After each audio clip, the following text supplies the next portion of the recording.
Hello दोस्तों, मेरा name अर्चना राय, मैं यू.पी की रहने वाली हूँ।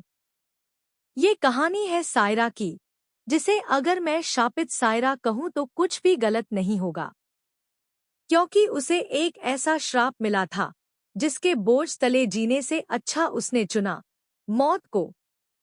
अब हर दिन एक नए मर्द से संभोग की पीड़ा कोई कैसे झेल सकता है। मैं पिछले 10 साल से भूत, पिशाच और काले शक्तियों पर रिसर्च कर रही हूँ, पर जो हाल मैंने सायरा का देखा, उसके बाद मैं यही कहूँगी कि ऐसा किसी और के साथ न हो। बात तब की है जब सायरा अपने कॉलेज के पहले साल में थी। रंग सांवला और चेहरे पर चेचक के निशान, जिसे देखकर कोई भी अपनी नजरें फेर ले। कॉलेज में स्टूडेंट से लेकर लगभग हर प्रोफेसर तक सायरा को इग्नोर करते थे, जिस वजह से वह भीड़ में भी खुद को काफी अकेला महसूस करती थी। पर उसके शरीर की बनावट ऐसी थी जिसे देख हर मर्द का जी मचल जाए। पर उसका चेहरा देख कोई मर्द उसे अपने करीब नहीं आने देता, बस यही कहता, क्या फायदा इतने आकर्षक शरीर का जब शक्ल ही भूतों वाली है। शायरा को अब खरी खोटी सुनने की आदत हो गई थी। वो किसी की बातों का कुछ जवाब नहीं देती, बस क्लास के कोने में बैठ अपने प्यार रोनी को छुप छुप कर देखा करती। पर दाग से भरे चेहरे के कारण उसे अपनी दिल की बात कहने में डर लगता था। फिर एक दिन पता नहीं कैसे पर क्लास की बाकी लड़कियों को भी पता चल गया कि शायरा रोनी को पसंद करती है, जिसके बाद उन्होंने शायरा को घेर लिया और उसकी बुल्ली करने लगे। कोई उसके शक्ल पर ताना मारता तो कोई उसकी फूटी किस्मत को कोसता। इतने में भीड़ से थोड़ा हटके खड़ा रोनी भी बोल पड़ता है, पता नहीं इसने कैसे सोच लिया कि मैं इससे प्यार करूंगा। अपने प्यार से ये बात सुन शायरा का दिल टूट गया। उसका प्यार आंसू बन उसकी आंखों से बहने लगा था। जब शायरा से बर्दाश्त नहीं हुआ तो वो सबसे बचती हुई सीधे लाइब्रेरी की तरफ भाग गई और एक कोने में बैठ सिसक सिसक कर रोने लगी। उस वक्त मैं लाइब्रेरी से अपने लिए कुछ बुक्स लेकर निकल ही रहा था कि इतने में मुझे किसी के सिसकने की आवाज आई। मैं जब उसके पास पहुंचा तो देखा शायरा अपने आंसुओं में सराबोर हो रखी हैं। उस वक्त लाइब्रेरी में कोई नहीं था, इसलिए मैंने पहले उसे शांत कराया, जिसके बाद उससे रोने की वजह पूछी। मेरे इस एक सवाल पर शायरा ने अपना सारा दुख मेरे सामने रखते हुए कहा, आखिर मेरे साथ ही ऐसा क्यों होता है और मेरे चेहरे पर ही ऐसे दाग क्यों है?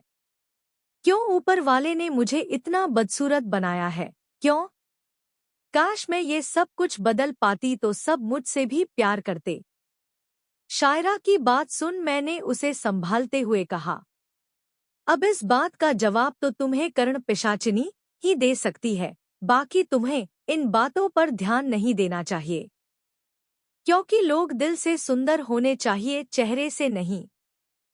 मैंने उसे इतना कुछ कह दिया पर शायरा का सारा ध्यान बस उस कर्ण पिशाचिनी पर ही था, जिसे सुन उसने मुझसे दोबारा पूछा, क्या सच में कर्ण पिशाचिनी मेरे सभी सवालों का जवाब दे सकती है? हाँ, कर्ण पिशाचिनी भूतकाल से वर्तमान तक के सभी सवालों का जवाब दे सकती है, पर उसकी सिद्धि बहुत ही कठिन होता है, जो तुम जैसे बच्चों के बस की बात नहीं है। इतना कहकर मैं वहां से निकल गया। जाते जाते मैंने बस इतना देखा कि वो बुक शेल्फ में कुछ ढूंढ रही थी। मैं उससे पूछने ही वाला था कि वो क्या ढूंढ रही, पर इतने में वो और अंदर चली गई और मैं भी इस बात को महज एक इत्तेफाक समझ अपने काम में लग गया। फिर जैसे ही शायरा के तरफ मुड़ा तो वो वहां थी ही नहीं।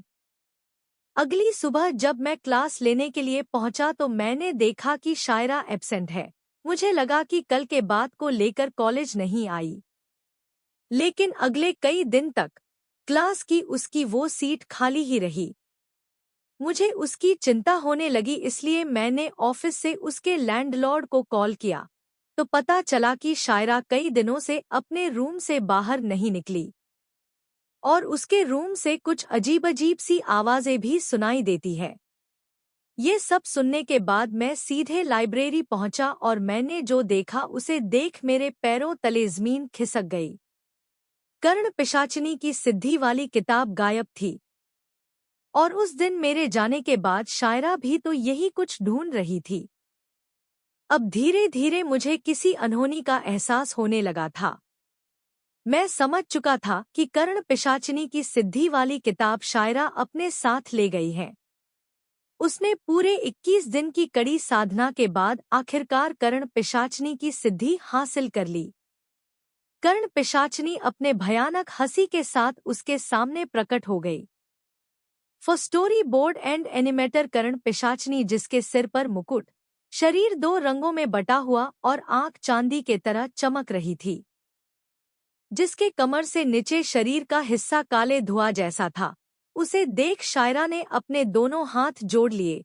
वो खुश भी थी कि उसने आखिरकार ये सिद्धि पूरी कर ली। साथ ही उसके मन में ये डर भी था कि कहीं उसके किसी चूक से कर्ण पिशाचिनी क्रोधित न हो जाए।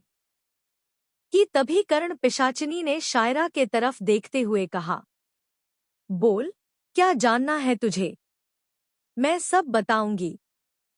तेरी हर ख्वाहिश पूरी कर दूंगी, पर क्या तू बदले में मेरी एक शर्त पूरी कर पाएगी? शायरा ने बिना शर्त सुने हाँ कह दिया। उसके बाद उसने अपने सारे सवाल उससे पूछ लिए, जिसका जवाब उसने शायरा को दे दिया। और फिर जाते जाते कहा, सदियों बाद कोई मुझे साधने में सफल हुआ है। जा, अब मेरी शक्तियां तुझ में है। चुपचाप अभी सो जा, सुबह उठते ही तेरी तकदीर बदल जाएगी। लेकिन उस शर्त को हमेशा याद रखना, नहीं तो सब खत्म हो जाएगा। सब खत्म। इतना कहते ही कर्ण पिशाचिनी हवा में विलुप्त हो गई। अगली सुबह जब शायरा पूरे 21 दिन बाद कॉलेज आई तो उसे देख सबके होश उड़े के उड़े रह गए, क्योंकि जिस सांवला रंग और चेहरे पर दाग की वजह से सभी उसका मजाक उड़ाया करते थे। Next video.